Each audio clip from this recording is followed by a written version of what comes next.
is vulnerable, is really vulnerable.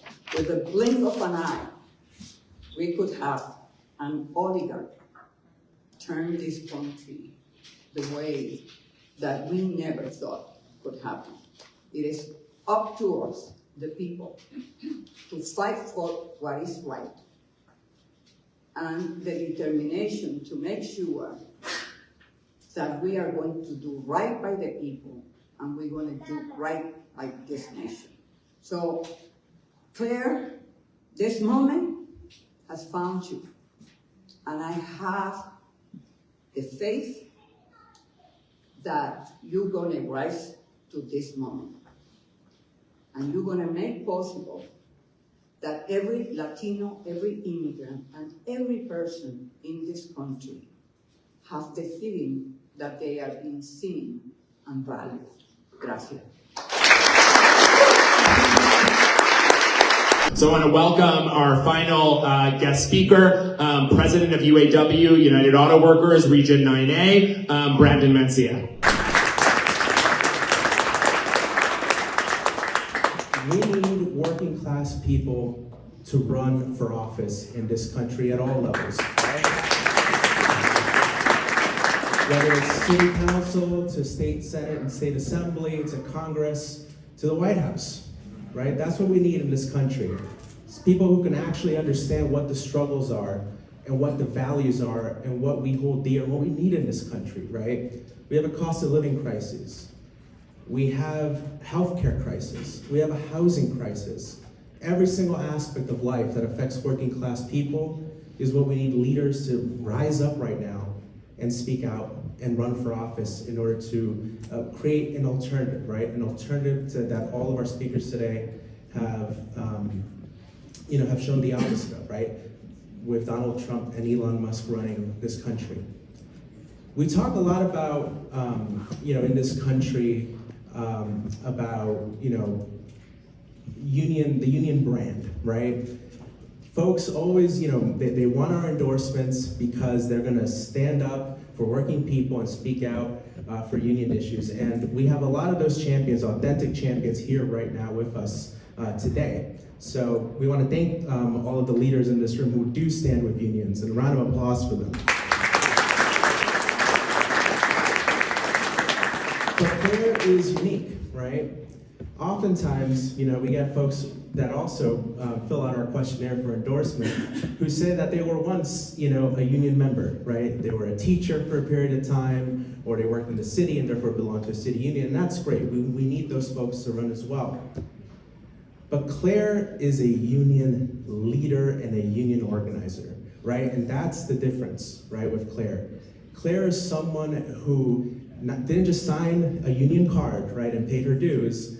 Claire is someone who got involved, someone who ran to lead her unit, someone who sat down on the other side of management and negotiated and represented her members at Columbia University, right, and demanded a fair contract. Claire is someone who saw that her union, right, the UAW, needed to turn around, needed to return to its roots, fighting for the working class, empowering its members across the different industries we represent, instead of just going along to get along, right? That's who Claire is.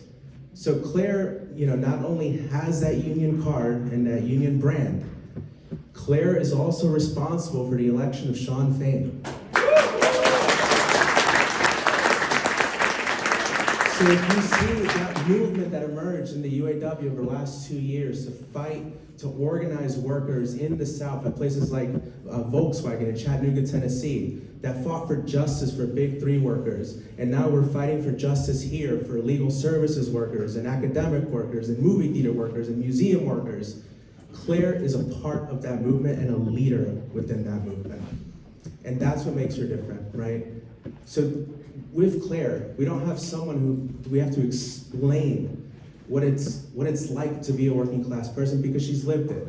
We don't have to explain to her why unions matter because she was a leader within it. And we definitely don't have to explain to her what direction we need to go in as a movement because she's constantly working to steer that movement. So we're beyond proud of our member, one of our leaders, Claire, for stepping up.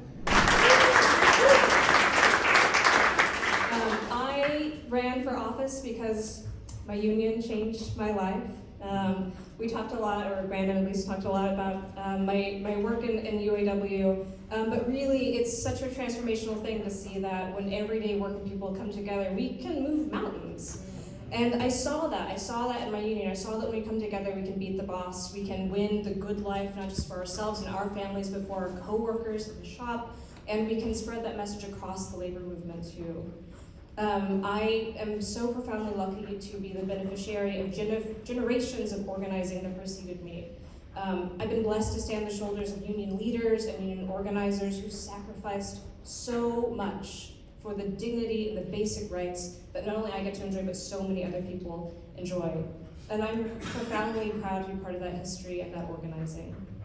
I'm really happy to see so many UAW members here today. Shout out to UAW.